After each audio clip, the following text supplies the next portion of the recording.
एक आसन की चर्चा आ रही थी, उपवास एक आसन की चर्चा, कि जब भी अपन एक आसन रखते हैं तो क्या करते हैं, दिन में ज़्यादा खा लेते हैं और फिर समझते हैं कि एक आसन हो। तो अपन को ऐसा नहीं करना चाहिए। ठीक है, अच्छे भाव थे, लेकिन मुझे तो कभी कभी लगता है कि ये लोग सिर्फ अपने ऊपर ही घटित कर लेते हैं, फिर उनके घर में कोई खाने के लिए आए तो उन पे बेचारे वो घटित नहीं कर पाते इस बात को कि पंडित जी आप शाम को तो लोगे नहीं, कुछ दूध फल तो ही लोगे, तो एक और फ्लो में आप खा ही लो। लेकिन ठीक है, उसको समझना पड़ेगा कहाँ कैसे अप्लाई होता है। ठीक है, चलिए ज़्यादा विलम्ब नहीं करते हैं, मंगलाचरण के लिए सब सावधान हो जाएं। नमो अरिहन्ताणं नमो सिद्धाणं नमो आयणीयाणं नमो वज्रायाणं नमो लोये सवसागुणं मंगलमय मंगलकरण वीतराग विज्ञान नमो ताहि जाते भय अरिहंतादि महान करि मंगल करियो महा ग्रंथ करण को काज जाते मिले समाज सब पावे निज पद राज। 7 तत्वों के अन्यथा रूप भक्ति की अपनी आज चर्चा होने वाली है। उसके पहले एक कल के थोड़ा रिवीजन करते हुए अपन आगे बढ़ेंगे। कल एक उदाहरण मुझे लेना था, लेकिन मैंने लिया नहीं था क्योंकि उसका उदाहरण मतलब उसके संबंध या वो उदाहरण जहाँ से लेना था वो मैं ले चुका था, तो मैंने सोचा फिर वो उसके संबंध में कहना ज़्यादा हो जाएगा, तो मैंने लिया नहीं था। लेकिन मैं ले लेता हूँ उसको अभी, आज प्रश्न के रूप में लेता हूँ, उत्तर आप मुझे बताना। सिद्धांत में उससे क्या निकालने वाला हूँ कि अपन शास्त्रों की परीक्षा नहीं करते। ठीक है। Oh my God movie Akshay Kumar की, उसमें ये प्रसंग घटता है। कैसे प्रसंग घटता है भाई, कोर्ट का सीन है वहाँ पे, और एक कोर्ट की सुनवाई में वो पूरे इस निर्णय पे आ चुका है कि मेरी दुकान को यदि किसी ने गिराया है तो भगवान ने गिराया है। तो सामने वाले जो उनके गुरु होते हैं वो कहते हैं कि अगर तुम्हारे कोर्ट को भगवान ने ही गिराया है तो ये भगवान से हमें लिखित में लाके दो, कोई प्रूफ दो कोर्ट में। भाव कोर्ट में नहीं चलते, तुम्हारे प्रूफ चलेंगे। तो वो दुविधा में आ जाता है भाई, भगवान उसको अब कहाँ मिलने वाले हैं। लेकिन प्रसंगवश उसके पास भगवान भी होते ही हैं और उसको वो किताबें पकड़ा देते हैं कि तुम ये पढ़ो। अगले दिन या कुछ एक आध हफ्ते बाद वो जाता है फिर से और एक आध बहुत अच्छे तर्क प्रस्तुत कर देता है। भाई भगवत गीता में लिखा है कि मैं ही करता हूँ, मैं ही विनाशक हूँ और मैं ही इस धरती का धरता हूँ, तो मेरे हिसाब से ही कार्य होता है। कुरान में लिखा है कि मेरी मर्ज़ी के बिना यहाँ एक पत्ता भी नहीं हिला। बहुत उसने अच्छे उदाहरण दे दिए। ठीक है, उसने शास्त्र में कथित चीज़ों को प्रस्तुत कर दिया कि ऐसे शास्त्रों में लिखा हुआ है, और उसने कोर्ट में दिखा दिया कि आपके भगवान ने ही जो करा है सो करा है, अब आप पैसे दो। यहाँ तक अपना उदाहरण था। सिद्धांत क्या निकालना है अपन को? भगवान कुछ नहीं करते, वो तो निकल ही रहा है उसमें से। वो तो चलो अपने धर्म की अपेक्षा अपन निकाल रहे हैं। अपन को इसमें से जो शास्त्र भक्ति का अन्यथा रूप था उसके हिसाब से अगर इसमें से सिद्धांत निकालना हो तो अपन कैसे निकालेंगे?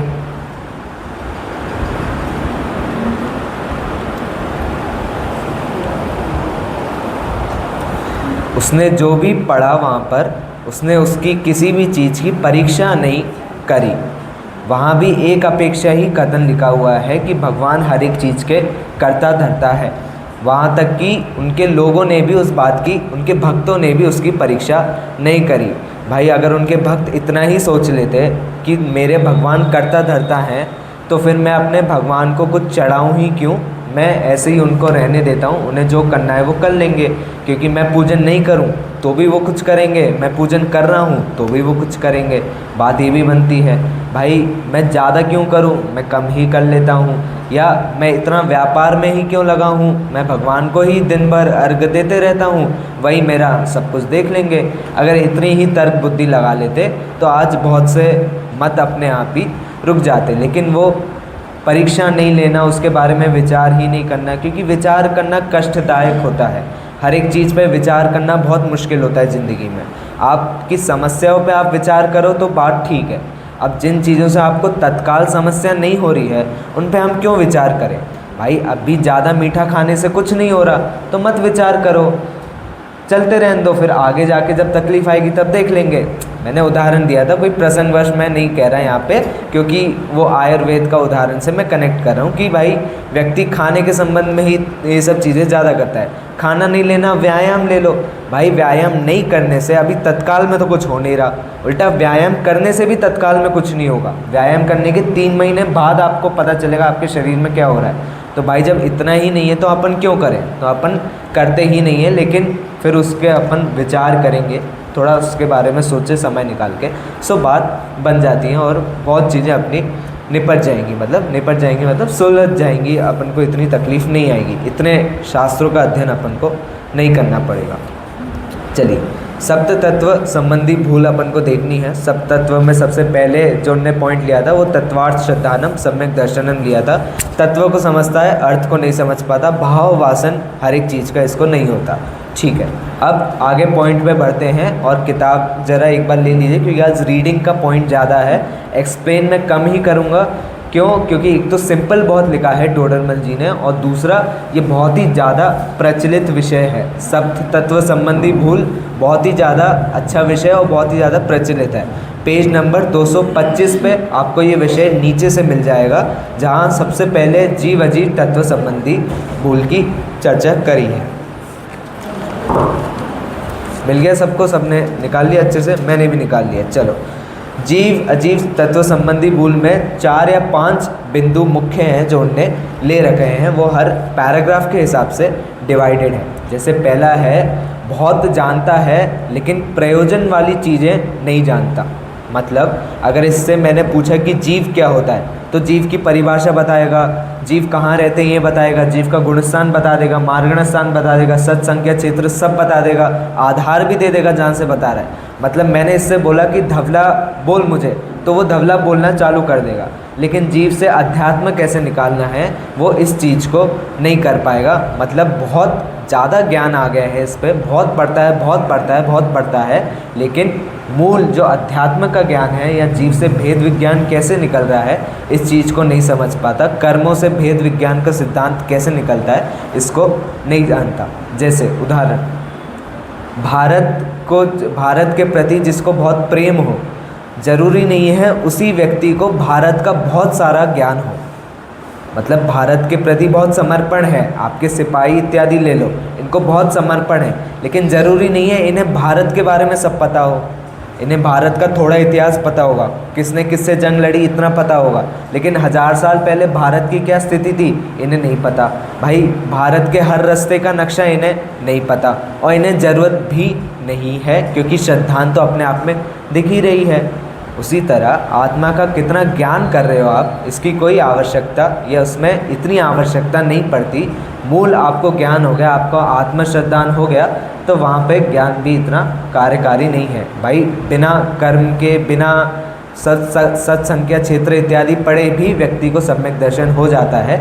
नहीं पढ़े हो रहा, वो नहीं पढ़ के नहीं हो रहा तो फिर बात अलग है, लेकिन ऐसा नहीं है कि इन सबको पढ़ेंगे, रटेंगे, मूल जिनवाणी जितनी आई है सब कुछ पढ़ना है अक्षर से अक्षर, फिर जाके अपन कुछ करेंगे, वो बात बिल्कुल भी नहीं है। यहाँ तक कि एक जिनवाणी से भी अगर आपका काम हो रहा है तो पहले आप काम कर लो, फिर आप बाकी जिनवाणी पढ़ लेना। सम्यक दर्शन के पास आपके पास समय ही समय है, सम्यक दर्शन के पहले आपके पास बिल्कुल समय नहीं है, क्योंकि निजायु क्षय से मरण हो, कल ही मृत्यु हो गई और आज सम्यक दर्शन नहीं हुआ तो बहुत दिक्कत आ जाएगी। आज सम्यक दर्शन हुआ फिर आज ही मृत्यु हो गई तो कोई दिक्कत नहीं है भाई, भाव सुधर गए, कोई आपत्ति नहीं आने वाली। ठीक है, उसका आप पैराग्राफ देखोगे तो सबसे पहला ही पैराग्राफ है, जिन शास्त्रों में जीव के त्रस्त स्थावर आदि रूप तथा गुणस्थान मार्गणादि रूप भेदों को जानता है, अजीव के पुद्गल आदि भेदों को तथा उनके वर्ण आदि विशेषों को जानता है, परंतु अध्यात्म शास्त्र में भेद विज्ञान को कारणभूत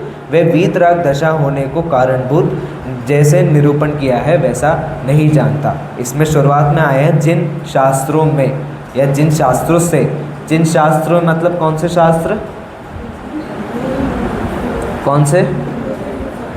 प्रयोजनभूत शास्त्र, गलत है। अच्छा हिंट दे देता हूँ, उसी की तीसरी लाइन में सबसे पहला ही शब्द लिखा है अध्यात्म शास्त्र। अब जिन शास्त्रों का मतलब क्या होगा? आगम शास्त्रों का उल्लेख कर रहे हैं। आगम में जीव अजीव इत्यादि का विशेष वर्णन मिलता है। अध्यात्म शास्त्र आपको भेद विज्ञान के करीब लेके जाते हैं कि आगम के शास्त्र तो इसने बहुत पढ़ रखे हैं, अध्यात्म के शास्त्र को इसका ज्ञान नहीं है। ये पहले जीव अजीव तत्व संबंधी भूल करता है। जीव के बारे में सब जानता है, पुद्गल के बारे में सब जानता है, लेकिन फिर भी भेद विज्ञान जैसी चीज़ें नहीं कर रहा। ठीक है। दूसरा है प्रसंगवश, मतलब मैंने उसको शीर्षक दे रखा है प्रसंगवश, और ये दूसरा ही पैराग्राफ है। एक बार पढ़ लेते हैं फिर उदाहरण से समझेंगे। तथा किसी प्रसंगवश उसी प्रकार जानना हो जाए तब शास्त्र अनुसार जान तो लेता है, परंतु अपने को आप रूप जानकर पर का अंश भी अपने में न मिलाना और अपना अंश भी पर में न मिलाना, ऐसा सच्चा श्रद्धान नहीं होता। अपना अंश पर में नहीं मिलाना, पर का अंश अपने में नहीं मिलाना। एक उदाहरण इसके लिए आप ऐसे देख लीजिए, एक व्यक्ति की उंगली को स्टील, वो जंग वाली स्टील से कट लग गया, तो कायदे से तो टिटनेस का इंजेक्शन लगवाना होता है, या उसको पहले साफ़ करके फिर जंग लग गई, जंग घुस गई और उसने साफ़ नहीं करवाई। 24 घंटे बाद उसकी वो रहती है, तो 24 घंटे बाद वो डॉक्टर पे गया और डॉक्टर ने तो बोला भाई ये इतना फैल चुका है, यहाँ तक की उंगली तुझे कटवानी पड़ेगी। तो वो बोलता है कि डॉक्टर आप रुको, मैं घर पे पूछ के आता हूँ। डॉक्टर बोलता है फिर बेटा यहाँ तक की नहीं, यहाँ तक की पूछ के आई हो कि मैं यहाँ तक की उंगली कटवा लूँ क्या? क्यों ऐसा डॉक्टर क्यों बोल रहा है? भाई इन्फेक्शन तेरे आने जाने तक में ही फैल जाएगा और यहाँ तक काटना पड़ेगा। अच्छा इसके यहाँ तक फैल गया और सिर्फ यहीं तक उसने वो करा, उसका उपाय करा, तो फिर क्या दिक्कत आएगी? भाई अंश जितने में रह गया है वो फिर से फैलना चालू हो जाएगा। अच्छा इतने में ही है, लेकिन इतना ही कट करना था और इतना कर दिया, तो फिर भाई पूरी उंगली तुमने कर दी, उतनी की तो ज़रूरत, खैर इतने में करने के बाद इतना का भी कोई फ़ायदा नहीं, लेकिन आप समझ लीजिए इतना ही है और उसने आधा कर दिया, मतलब और अंग को उसने उसमें ले लिया, अधिक उसने उसमें कटौती कर दी। प्रसंगवश जीव कहाँ कितना है इस बात को नहीं समझता, कितना जीव अजीब में मिला हुआ है, अजीब जीव में मिला हुआ है, ये बात नहीं समझ पाता। तो जितना जीव अजीब में मिला हुआ है उससे अधिक समझ लेता है, तो फिर भाई उसमें पूरा उपयोग लग रहा है। कम समझ लेता है तो सोचता है भाई जीव से अलग सारे अजीब पदार्थ हैं, तो माता पिता मुझसे अलग हैं, दोस्त मित्र अलग हैं मुझसे, सारी चीज़ें अलग हैं, इतना जान लेगा। लेकिन शरीर आत्मा से अलग है, यहाँ तक नहीं जान पाएगा। तो मतलब पूरा नहीं जान रहा, वो पूरा इन्फेक्शन फैल गया लेकिन कट आधा ही करा है। तो जीव और अजीव में अंतर तो जान गया लेकिन पूर्ण रूप से नहीं जान पाया। तो माता पिता के साथ तो भेद विज्ञान कर लिया, लेकिन शरीर के साथ भेद विज्ञान नहीं करा। तो प्रसंगवश उसको, या क्या है उसका, हाँ प्रसंगवश यानी अंश को उसमें नहीं समझ पाता।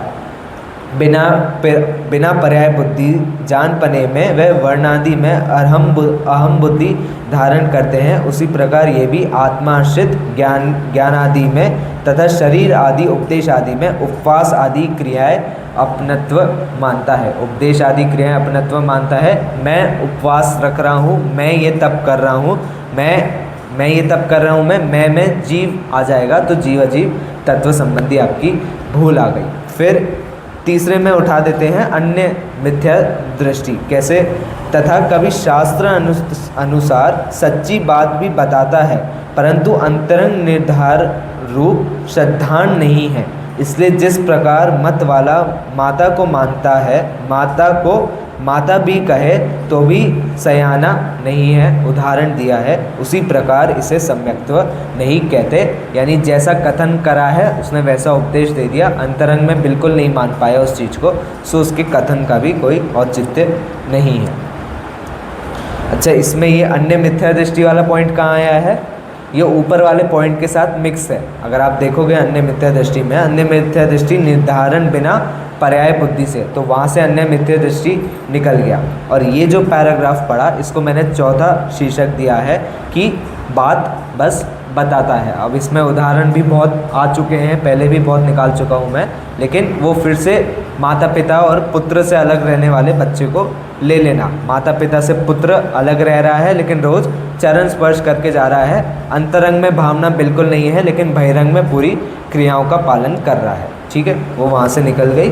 और इसमें इनकी अंतिम चर्चा, या शायद हाँ उसी रूप में आ रही है, 506 मिक्स। आत्मा की चर्चा ऐसे करता है जैसे कोई अन्य व्यक्ति की चर्चा कर रहा हो। कैसे इसको समझें? एक व्यक्ति है, वो ऑफिस में काम करने जाता है, ऑफिस में काम करने जा रहा है, सो ऑफिस में और भी लोग हैं, 20-30 लोग हैं वहाँ पे। अब उसके संबंध में किसी ने कुछ अफवाह फैला दी कि भाई, मतलब उसका नाम लेके नहीं तो एक ऐसे ले लिया कि यार चलो, एक बंदे ने जिसने फैलाई, वो जो स्टार्ट कर रहा है उसने तो अच्छे से नाम ले लिया कि राहुल जो है ये बाहर जाके ऑफिस के अलावा और जगहों पे काम करता है, और ऑफिस के जो बाकी के व्यापार के अंतर के काम हैं ये बाहर जाके बेच देता है, उससे ज़्यादा पैसे कमाता है। ऐसी बात उनने फैला दी। ये बात घूमी 20-30 लोगों में घूम फिर के राहुल के पास ही वापस आ गई। और राहुल के पास कैसे आई?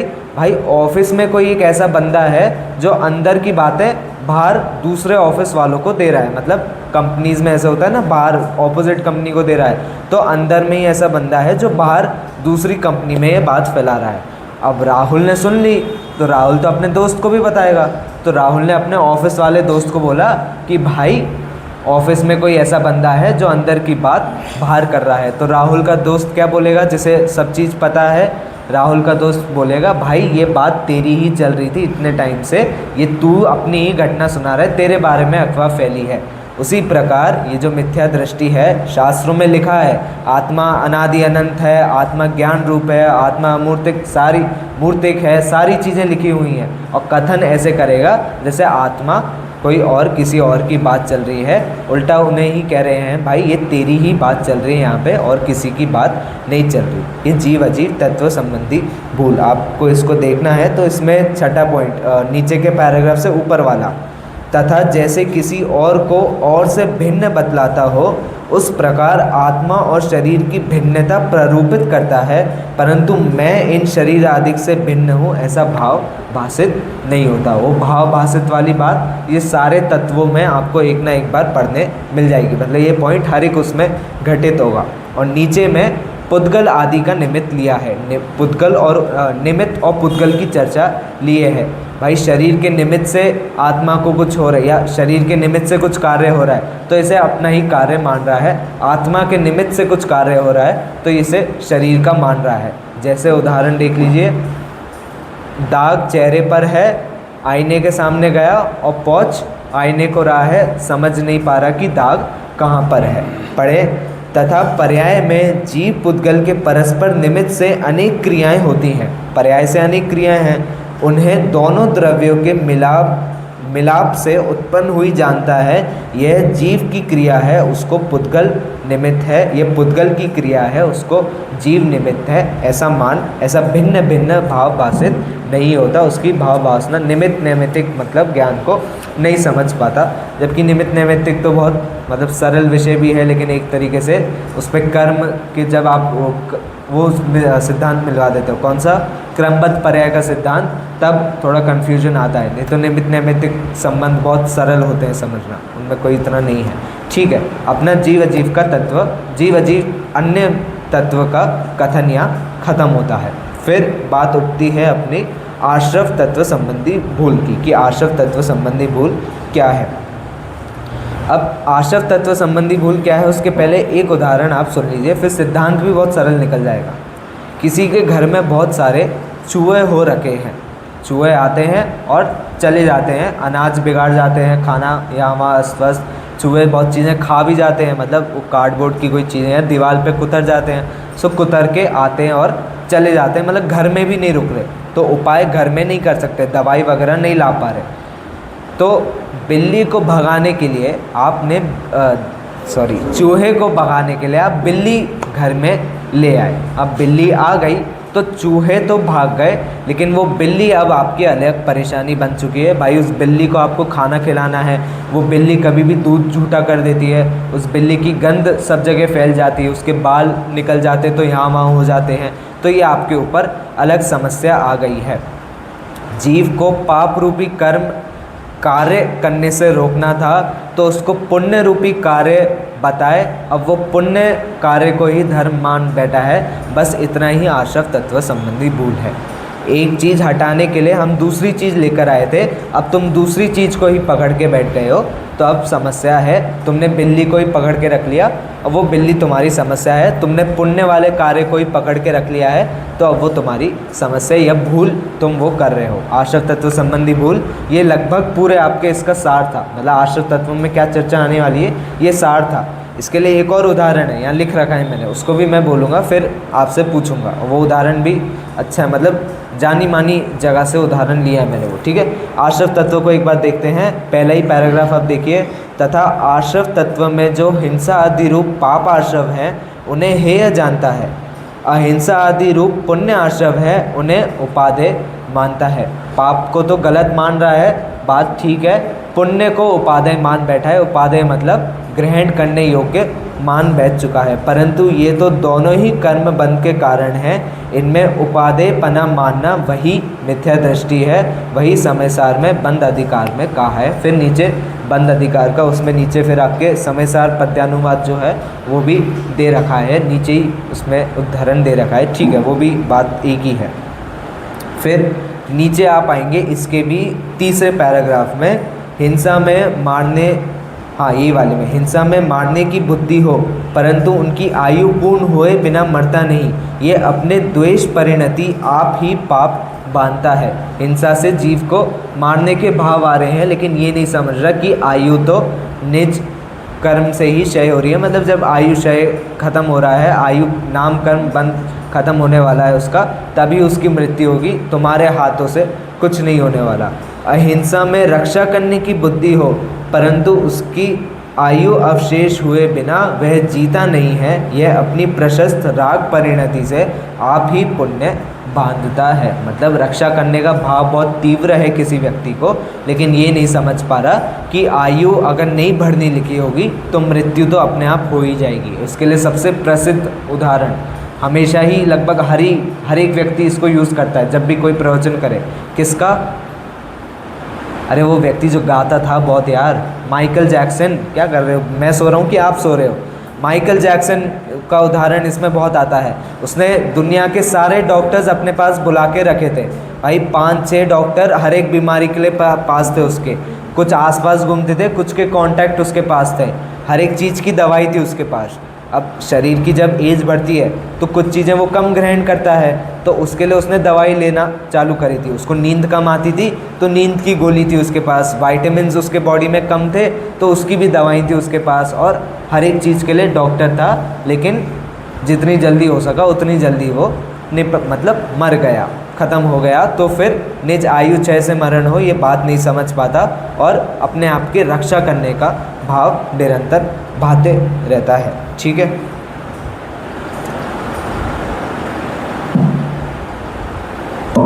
अब नीचे, सो ऐसी दशा न हो तब तक प्रशस्त राग रूप प्रवर्तन करो, परंतु श्रद्धान तो ऐसा रखो कि यह बंध का कारण है, हेय है। श्रद्धान में इसे मोक्ष मार्ग जानो तो मिथ्या दृष्टि ही होता है। अब पुण्य करने का भी निषेध नहीं कर रहे, तुम ये मत समझ बैठना कि पूजन नहीं करनी तुम्हें, तुम विधान ही करना बंद कर दो, ये सब का आयोजन भी करना बंद मत करो और स्वयं भी करना बंद मत करो। लेकिन बुद्धि में एक जगह ये बिंदु हमेशा करते वक्त होना चाहिए कि ये ज़िंदगी भर हमें नहीं करना है, एक समय पे आके तो रुकना ही है, और रुकना मतलब अच्छे कार्य से रुकना है, सम्यक दर्शन प्रकट करेंगे तो वो रुकेगा, आलस से अपन को नहीं रोकना है। तथा मिथ्यात्व, अविरति, कषाय योग ये आश्रव के भेद हैं, उन्हें बाह्य रूप तो मानता है परंतु अंतरंग इन भावों की जाति को नहीं पहचानता। मिथ्यात्व, अविरति, कषाय योग ये तत्वा सूत्र में भी आएगा, तब मैं उस प्रकरण को ले लूँगा कि इसमें यहाँ तो समय सार में 4 ही बताए हैं, तत्वा सूत्र में 5 बताए हैं। सो वो भेद क्यों है, बस मुझे यहाँ एक चीज़ जाननी है। मिथ्यात्व, अविरति, कषाय योग ये चारों जो हैं ये सही लिखे हैं, और ये चारों ऐसे ही क्यों सही तो लिखे हैं, ऐसे ही क्यों लिखे हैं, मुझे कोई बता सकता है? मिथ्यात्व, अविरति, कषाय योग ये ऐसे ही क्यों लिखे गए हैं? क्रम तो है, लेकिन मैं अविरति, मिथ्यात्व, कषाय योग लिख दूं तो क्यों? चतुर्गुण स्थानवर्ती तो अवरति होता है। पहले मिथ्यात्व का नाश होता है, फिर ही अविरति, फिर ही कषाय, फिर ही योगों का नाश क्रमशः होता है, गुणस्थान की अपेक्षा भी।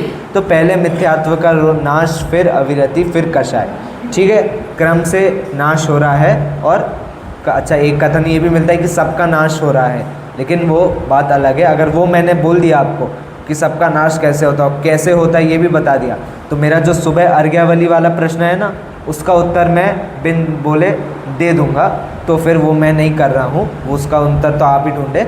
बाकी यहाँ जो लिया है कि पहले मिथ्यात्व का नाश होता है, फिर अविरति, फिर कषायों का सर्वनाश होता है, और फिर अंत में जाके 13वें गुणस्थान के बाद योगों का भी नाश, यानी योग से भी निवारण उसका हो जाता है। सो यहाँ ऐसे समझ लेना। वहाँ अन्य देवादिक सेवन रूप, ठीक है, ग्रहित मिथ्यात्व की चर्चा करी है कि ग्रहित मिथ्यात्व को तो बेकार मान लेता है, हिंदू धर्म ये सब हमें ग्रहण नहीं करने इतना समझता है। अग्रहित मिथ्यात्व जो अनादि से चला आ रहा है उसको नहीं समझ पाता। ऐसे भी इसमें भी एक चीज़ आ जाती है ऐसे कहने में कि भाई तुम्हें अच्छे कार्य में लगाने वाले तो बहुत लोग होंगे, घर पे बैठा कोई व्यक्ति होगा तो तुमसे 100 लोग आके ये बोलेंगे कि मंदिर में जाके स्वाध्याय करो, तुमसे 100 लोग जाके ये बोलेंगे कि कम से कम सुबह उठ के पूजन तो कर लो, इतना कहने वाले बहुत होंगे। विरले ही वो जीव हैं जो ऐसा उपदेश भी दें कि भाई तुम दिन में 10-10 घंटे मंदिर में बैठते हो, कभी शुद्ध आत्मा की भी प्राप्ति करो। अंतरंग बाहिरंग का अंतर पड़ जाता है तुम्हारे भावों का। शुभ भाव में लगाने वाले तो समाज में व्यवस्था है, मतलब तुम हिंसा नहीं करो, इसके लिए सारे लॉ बने हुए हैं, लेकिन उससे आगे बढ़ने के लिए लॉ बिल्कुल भी नहीं है तुम्हारे पास, उसकी व्यवस्था खुद ही तुम्हें करनी पड़ेगी, ठीक है। तथा बाह्य त्रस्थावर की हिंसा तथा इंद्रिय मन के विषय में प्रवृत्ति उसको अविरति जानता है। हिंसा में प्रमाद परिणति मूल है और विषय सेवन अभिलाषा मूल है, उसका अवलोकन बिल्कुल नहीं है। फिर वही पॉइंट आया है, बहिरंग में तो पूरी प्रवृत्ति है अच्छी वाली, अंतरंग में बिल्कुल भी नहीं है। इसी का उदाहरण मुझे लेना था, किस मूवी से लेना, अच्छा बोल दिया मैंने, तो अब किस मूवी से लेना था, ओ माय गॉड मूवी से मेरे को फिर से उदाहरण लेना है, क्योंकि अब पीके से मैं बोर हो चुका, ठीक है। मैं ऐसे ही हूँ, मैं बहुत जल्दी, अच्छा भी लगता है मुझे कोई, और मैं बोर भी उससे बहुत जल्दी हो जाता हूँ, मैं बिल्कुल भी भरोसे योग्य नहीं हूँ। ओ माय गॉड मूवी में ये सीन आया है, कहाँ आया है, मात्र 15-20 सेकंड के लिए वो सीन आया है। शुरुआत में गाना में वो, मतलब उसके गाना चल रहा था मूवी का, तब सीन आया है, याद है किसी को वो सीन? मेरे को कोई, अब मैं बता भी रहा हूँ, शुरुआत में आया है, गाने में आया है, अच्छा देखी नहीं, स्वाध्याय नहीं, विषय सेवन नहीं, क्या कर क्या रहे फिर यार, या तो एकदम उत्कृष्ट स्वाध्याय हो, मैं आऊँ मेरे को लगे भाई समाज वाले मुझे पढ़ा रहे हैं यहाँ पे, और विषय सेवन भी नहीं है, मतलब मूवी भी मैं बता रहा हूँ, सब चीज़ मैं ही करवा रहा हूँ। ये ऐसे नहीं चल सकता यार, एक चीज़ अच्छे से अपन को करनी चाहिए। चलो एक चीज़ अच्छे से करनी चाहिए, मतलब स्वाध्याय अच्छे से करना चाहिए, मूवीज़ अच्छे से नहीं। चलो मैं सीन बता देता हूँ उसमें से, दृष्टांत ऐसा है उसका, वो बस में तीर्थ यात्रा के लिए जा रहे होते हैं, और तीर्थ यात्रा वक्त सब रात का समय होता है तो आराम कर रहे होते हैं। तो हमारे मेन कैरेक्टर को बहुत, उसका क्या नाम है, कांजी, उसको बहुत वो सोचता है कि अभी कुछ करना है, तो जिस प्रक्षाल करने की सामग्री होती है वो खुद लेके चलता है, क्योंकि उसकी दुकान थी, तो प्रक्षाल करने का वो कलश इतना कुछ उनका बड़ा दूसरे आकार का होता है, वो लेके चलता है। उसमें उसने दारू मिक्स करी होती है, प्रक्षाल का पानी नहीं होता है, शुद्ध पानी नहीं होता है, वो दारू उसने मिक्स करी होती है। तो अब ऐसे शुद्धि के अर्थ में उसको पीता है। अब ये लोग पीते हैं, पता नहीं क्या परंपरा होगी, लेकिन पीता है वो ऐसे कि मैं पानी ही पी रहा हूँ, कुछ और ग्रहण नहीं कर रहा हूँ। पानी पीता है, साइड वाले को स्मेल आ जाती है, अब वो भी आदमी ही होता है तो बोलता है भाई दे दे, कोई दिक्कत नहीं है। वो भी पीता है, वो बस के एकदम आगे आगे तक चली जाती है। फिर एक बेचारा संत व्यक्ति होता है, उसको लगता है अच्छा पानी पी रहे हो, लाओ दे दो, मैं भी पी लेता हूँ, और फिर पूरा बवाल मच जाता है वहाँ पे। ये पूरा सीन क्या दिखा रहा था वहाँ पे, भाई तीर्थ क्षेत्र जाने की एक्टिंग तो बहुत बढ़िया कर रहे थे। अच्छा वो एक ही अकेला व्यक्ति एक्टिंग नहीं कर रहा था, मतलब उसकी तो हमें पता है वो धर्म नहीं मानता, उसमें और भी बस वालों को दिखा दिया कि ये जो सारे धर्म मान के जा रहे थे ना कि हम यहाँ जाएंगे, ये यात्रा करेंगे, ये सब पागल ही बना रहे थे। इन सबको भी अगर मौका मिल रहा है कुछ करने का तो ये भी मस्त लगे हुए हैं उसमें। वो मैंने सुबह लिया था ना ये अपनी प्रक्षाल, ये पूजन के टाइम पर ही, तीर्थ क्षेत्र तीर्थ वंदना महापाप का कारण है, सर्वार्थ सिद्धि में ये बात लिखी है। इसी कारण से सर्वार्थ सिद्धि ने लिखी है। भाई तुम तीर्थ क्षेत्र पे जा रहे हो, तुम्हें बस इतना याद है कि वहाँ कितने मंदिर है, वहाँ का अब क्या हाल है, वहाँ तुम्हें कितनी थकावट हुई थी। गिरनार की यात्रा कितने बजे चालू करते हैं अपन, बोला नहीं जा रहा लेकिन मन में तो सबके है, रात के 3 या 4 बजे गिरनार की यात्रा चालू करते हैं। आप सोचिए रात के 3 बजे अपन चढ़ रहे हैं, सो उसमें कितनी हिंसा हो रही होगी, और वो तो आसपास पेड़ों का ही इलाका है, जबकि और सुबह इतना सुबह चढ़ नहीं सकते वहाँ पे क्योंकि धूप होगी तो पैर जलेंगे। रात को ही व्यक्ति वहाँ चढ़ना चालू कर देता है। जब शुरुआत में मतलब पहले ही कदम से हिंसा उसकी हो रही है तो उसके अंतिम कदम तक कितनी हिंसा होगी, उसके ऊपर जाते जाते क्या बेहाल हो जाएगा उसका। और एक दिन भी नहीं टिकता, ऊपर जाने के बाद कुछ मिनटों में नीचे आने के विकल्प आ जाते हैं कि अब हो गया तो निपटो भाई, धूप आ जाएगी तो अलग दिक्कत है, निकल भी नहीं पाएंगे। और फिर वो बीच बीच में ठेले लगे रहते हैं तो उनका तो क्या ही कहना। इन्हीं कारणों से उसको महापाप का कारण बोला है। इतना पवित्र स्थान है, मोक्ष जाने वाला हेतु इस स्थान को माना जा रहा है, और यहाँ भी जीव कहीं ना कहीं से पाप निकाल ही लेता है। अंतरंग बहिरंग की प्रवृत्ति का अंतर पड़ जाता है। ठीक है, इसमें पूरा सार इतना ही था। पाप रूप प्रवृत्ति कर रहा था, इसके जीवन में हमने पुण्य लाया, अब ये पुण्य को ही धर्म मान बैठा है, सो आश्रव तत्व संबंधी भूल कर बैठा है, उसको छोड़ दे। चलिए नीचे एक और लास्ट इसका पैराग्राफ, तथा राग द्वेष मोह रूप जो आश्रव भाव है उनको तो नाश करने की चिंता नहीं, और बाह्य क्रिया अथवा बाह्य निमित्त मिटाने का उपाय रखता है, सो उनके मिटाना आश्रव नहीं, उनके मिटाने से आश्रव नहीं मिटता।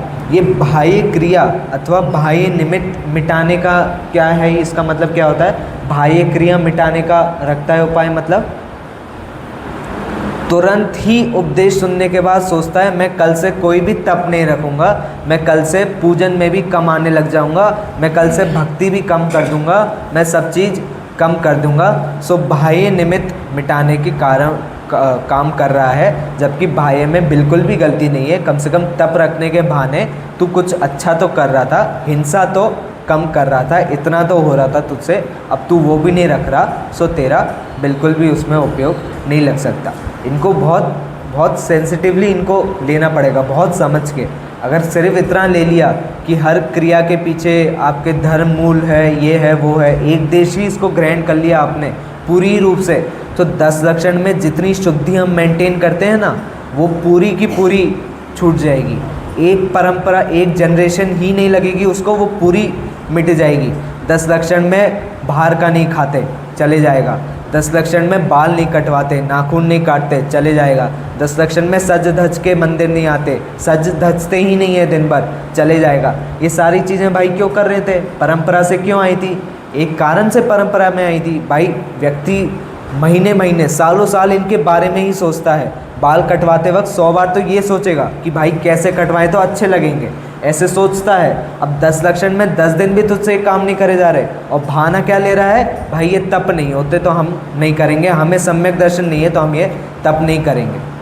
तो कोई लॉजिक नहीं बैठा, और पूरी अभिनय भी होने लग जाएगी, तुम्हारे पर्वों की ही अभिनय होने लग जाएगी, तो फिर तुम्हारा उपदेश सुनने का भी कोई फ़ायदा नहीं है, तुम्हारे कुछ ग्रहण करने का मतलब कुछ होगा नहीं, उससे कुछ अर्थ नहीं निकलेगा। इसलिए बहुत सूक्ष्मता से इस बात को लेनी चाहिए। और अलग भी किसी को समझाए अपन ये चीज़, कोई व्यक्ति कर भी रहा हो तो पहले उसकी शुद्धि देखनी चाहिए कि ये व्यक्ति इन कार्यों में और धर्म के स्वाध्याय में कितना दृढ़ है। अगर व्यक्ति स्वाध्याय नहीं कर रहा है लेकिन पूजन कर रहा है, कोई दिक्कत नहीं है, उसको पूजन करने दो, उसकी पहले भूमिका तुम बनने दो, उसको पहले धीरे धीरे करके समझाओ कि स्वाध्याय क्या होता है, उसको इंट्रोड्यूस करो।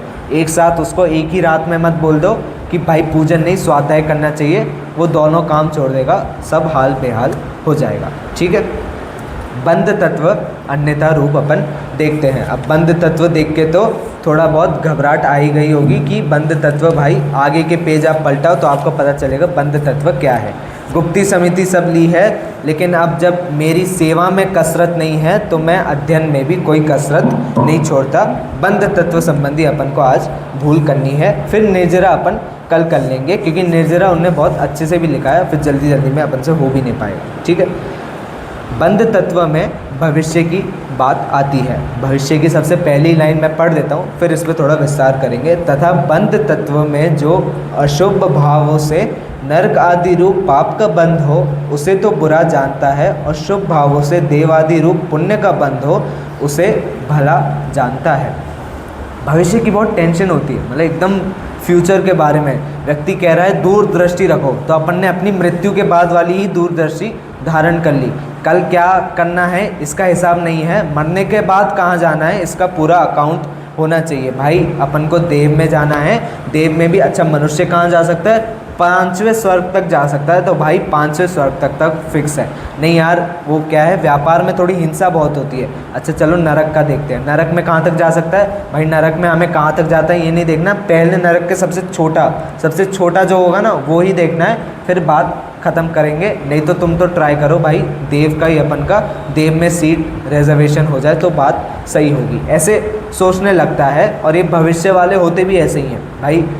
दो प्रकार के मैंने तो विभाजन कर रखे हैं ऐसे लोगों के, दो प्रकार के भविष्य जानने वाले इच्छुक लोग होते हैं। एक जो एकदम ही भविष्य जान रहे हैं, मृत्यु के बाद ही 3-4 भाव उनका सॉर्टेड है भाई साहब। तुम उनसे पूछो वो ये क्यों कर रहे हैं, भाई इसके फल में देवगति मिलती है, देवगति में सोना इत्यादि मिलेगा, तो मैं ये काम कर रहा हूँ, उनके पूरे माइंड में हिसाब किताब बैठा हुआ है। दूसरे प्रकार के होते हैं जो इनसे थोड़ा पीछे आ जाते हैं, मतलब अपने आयु के बारे में थोड़ा सोचते हैं लेकिन वर्तमान के बारे में नहीं सोचेंगे, फिर भविष्य में ही। और ये कौन से लोग होते हैं, हाथ देख के बता दो जरा कल क्या होने वाला है, ये उस टाइप के लोग आ जाते हैं। हाथ देख के बताने वाले, ज्योतिष को जो बहुत तीव्र मानते हैं कि ज्योतिष ही सच हो इत्यादि, ये मान्यता वाले जो लोग होते हैं ये बहुत आगे की भविष्य की सोचते हैं, वर्तमान का कोई ठिकाना इनका नहीं है। कैसे ये लोग सोचते हैं, अच्छा ज्योतिष होता है कि नहीं होता है ये मुझे पहले क्लियर करवाइए। ज्योतिष अपने धर्म के अनुसार होता है कि नहीं होता, नहीं होता ना, ज्योतिष अपने धर्म के हिसाब नहीं माना गया है, हिंदू परंपरा है। अगर आप ऐसा सोचते हो तो आप गलत हो। क्यों गलत हो, भाई देवों में ही ज्योतिष देवों का नाम आ जाता है, तो ज्योतिष कैसे नहीं होगा अपने धर्म में, अपने धर्म में ज्योतिष कैसे है भाई। ये जो ऊपर ग्रह नक्षत्र आप देखते हो, इनके जो देव होते हैं इनको ज्योतिष देव कहा जाता है। ये ज्योतिष देव का जो गमन है वो कुछ कार्यों से मिला होता है। अब ये वैसे तो आप देखोगे इसकी बहुत विस्तृत चर्चा है। इसका विषय क्या है, मूल अष्टांग निमित्त ज्ञान। अगर आपने इस विषय को सुना हो, अष्टांग निमित्त ज्ञान इसका विषय होता है। ये आपने अफवाह सुनी होगी, बिल्ली रास्ता काट रही है तो अशुभ होगा, चप्पल उल्टी रखी है तो लड़ाई होगी, ये सारी चीज़ें आती है ना सुनने में। ये सारी अंधविश्वास तो है, लेकिन ये निमित्त ज्ञान में भी आ जाती है। किसी चीज़ को देख के आप निर्धारित कर लो कि भविष्य में क्या होने वाला है, उसको निमित्त ज्ञान कहते हैं। और जिस साधन से आप कर रहे हो उस साधन को निमित्त कहते हैं। इसका उदाहरण भी है और जो सही है, बादल को देख के ये बोल देना कि वर्षा होने वाली है, या चलो ये तो फिर भी भविष्य होगा। मैं एक बता देता हूँ, फ़ोन पे बैठे बैठे न्यूज़ देखना ये निमित्त ज्ञान के अंदर आता है, या फ़ोन में बैठे बैठे देख के पी के मूवी देखना ये भूत के हिसाब से निमित्त ज्ञान आ जाता है कि आप किसी साधन का प्रयोग करके भूत, वर्तमान या भविष्य का ज्ञान कर रहे हो, वो अष्टांग निमित्त ज्ञान। ये 8 भेद होते हैं निमित्त ज्ञान के, अष्टांग निमित्त ज्ञान। उसमें एक भेद आता है ज्योतिष का। उसमें ज्योतिष अपने हिसाब से मान्य है, और जबकि दूसरे कुलकर्ण ने ही ज्योतिष के बारे में मनुष्य को सिखाया था। ये वर्णन आता है, दूसरे या चौथे इनमें से कोई एक कुलकर्ण होंगे, क्योंकि तब बादल हटने लग गए थे। जब कल्पवृक्ष हटने लग गए थे तो बादल और सूर्य दिखने लग गए थे, सूर्य चंद्रमा दिखने लग गए, तो दिन रात का भेद आने लगा। जब दिन रात का भेद आने लगा तो जीव डर गए, क्योंकि उनने सूर्य जैसी कोई चीज़ देखी नहीं थी। तो जब आसमान में अचानक से बड़ा आग का गोला आ गया, तब उनको बहुत डर लगने लगा। तब कुलकर्ण का जन्म हुआ, और उनने बताया कि ये सब ज्योतिष आदि होते हैं और इनका होता है। ज्योतिष का ज्ञान पता है किसको था? अपने अंतिम शुद्ध केवली कौन माने जाते हैं? भद्रबाहु स्वामी को अष्टांग निमित्त ज्ञान और ज्योतिष का बहुत अच्छा ज्ञान था। तो उनके वो 16 स्वप्न आते हैं ना सुनने में, कि 16 स्वप्न से उनने पंचम काल की पूरी अवस्था बता दी थी। ये इसमें ही जाता है, अष्टांग निमित्त ज्ञान में ही जाता है। और ये पूरे इस ज्ञान के विद्याधारी थे, मतलब इनको सब पता था इस ज्ञान के बारे में। ये ज्ञान सीखा भी जा सकता है, ज्योतिष ज्ञान सीखा जा सकता है, लेकिन अपने शास्त्रों में उल्लेख मिलता है कि ये ज्ञान पूरी तरीके से अब लुप्त हो चुका है। ना भद्रबाहु स्वामी ने इसको कहीं लिखा है, ना इसका प्रचार कभी ना किसी को सिखाया था, कुछ भी नहीं सिखाया था। क्यों नहीं सिखाया था? आप भगवती आराधना देखोगे, वहाँ लिखा है सम्यक दर्शन के बिना जो व्यक्ति इन सब में पढ़ता है वो नरक का ही बंद भागता है, उससे ज़्यादा कुछ नहीं। ज्योतिष अभी पूर्ण रूप से कहीं उपलब्ध नहीं है, और ना ही कोई भी ऐसी विद्या उपलब्ध है जिससे भविष्य का ज्ञान हो। ये विद्या मान्य है, शुद्ध ज्ञान का विषय होता है ये। मति शुद्ध ज्ञान में दूसरा शुद्ध ज्ञान आता है ना, ये सब शुद्ध ज्ञान का विषय है, लेकिन अब पूरी तरीके से लुप्त हो चुका है। एक अंश बचा है, अंश मात्र से कुछ नहीं हो सकता, मिथ्यात्व ही फैल सकता है। तो मूल अपना क्या था भाई? भविष्य की प्लानिंग बहुत करता है, देव इत्यादियों की भी प्लानिंग कर चुका है, सो वो भी इसकी विपरीत मान्यता ही है। शुभाशुभ भावों से देवादि रूप पुण्य बंद हो सो उसे भला जानता है, मतलब इन कार्यों से अच्छा होगा, इन कार्यों से बुरा होगा, देव गति का बंद होगा। इतना ही बंध तत्व संबंधी भूल में बताया है। संवर तत्व संबंधी भूल अपन आ जाते हैं। संवर तत्व संबंधी भूल क्या हो सकती है? कर्मों के रुकने की अवस्था जो है, यानी अब मेन आपके जो रोज 10 लक्षण में जिन चीज़ों पे चर्चा चल रही है, तब कैसे धारण करता है, इन चीज़ों पे आपकी बात अब चालू हो जाएगी कि बाह्य रूप से जो अवस्था धारण कर रहा है वो तो इसको पूरी पक्की है, अंतरंग रूप से बिल्कुल भी इसको श्रद्धा नहीं है। तथा संवर तत्व में अहिंसा आदि रूप शुभाशुभ आश्रम भावों को संवर जानता है, परंतु एक ही कारण से पुण्य बंध भी माने और संवर भी माने वह नहीं हो सकता। ये लास्ट लाइन सबके ध्यान में आ गई। एक ही कारण से पुण्य बंध भी माने और संवर भी माने। संवर मतलब कर्मों का रुकना, और पुण्य बंध मतलब कर्मों का बंधना। एक ही कारण से, यानी एक ही भाव से संवर भी हो और पुण्य बंध भी हो, सो ऐसा हो नहीं सकता, लेकिन ये जीव मानने लग जाता है। तो अगले ही पेज पे प्रश्न उठाया सबसे पहला, मुनियों के एक काल में एक भाव होता है, वहाँ उनके बंध भी होता है और संवर निजरा भी होती है, सो किस प्रकार है? मुनियों का फंडा एकदम सिंपल है। कुछ अंश में राग प्रकट है, कुछ अंश में वीतरागता है। जिस अंश में वीतरागता है उस अंश में कर्म बंध बिल्कुल नहीं हो रहा, और जिस अंश में राग है उस अंश में कर्म बंध पूरा हो रहा है। उसी का उत्तर दिया है। वह भाव मिश्र रूप है, मिश्र यानी मिक्स रूप है। कुछ वीतराग हुआ है, कुछ सराग रहा है। जो अंश वीतराग हुए उनसे संवर है, और जो अंश सराग रहे उनसे बंध है। दोनों एक समय में उसके हो रहे हैं। सो एक भाव से तो दो कार्य बनते हैं, परंतु एक प्रशस्त राग आदि से पुण्य आश्रम भी मानना और संवर निजरा भी मानना सो भ्रम है। एक ही भाव से तुम दोनों ही चीज़ मान लो कि इससे पुण्य भी होगा, संवर भी हो जाएगी, सो बिल्कुल नहीं हो सकता। एक ही स्विच से एक ही स्विच की अवस्था से फ़ैन बंद और चालू दोनों नहीं हो सकता। उसको या तो नीचे करना पड़ेगा या ऊपर करना पड़ेगा। ठीक है। तत्वा सूत्र का उदाहरण दे दिया। सगुप्ती समिति धर्मानुपेक्षा परिचय जय चारित्र का उसमें दे दिया कि चारित्र क्या होते हैं। गुप्ती समिति धर्म अनुप्रेक्षा उनको, और परिचय जय क्या होते हैं? मुनिराज को जो सहज रूप से कार्य उनका सहन करना पड़े वो परिचय जय है। और गुप्ती समिति सब आपको पता ही है। इसके धर्म क्या होते हैं? 10 धर्मों की जो चर्चा कर रहे हैं और अनुप्रेक्षाएं क्या होती हैं, आपकी 12 भावनाएं जो अनुप्रेक्षाएं हैं वो हैं अब चेहरे दिख गए हैं, शुद्ध ज्ञान हो चुका है, तो अंतिम भावना ऐसी रहेगी कि इन चारित्र रूप को आप अंगीकार करें और आपके जीवन में मंगलमय हो।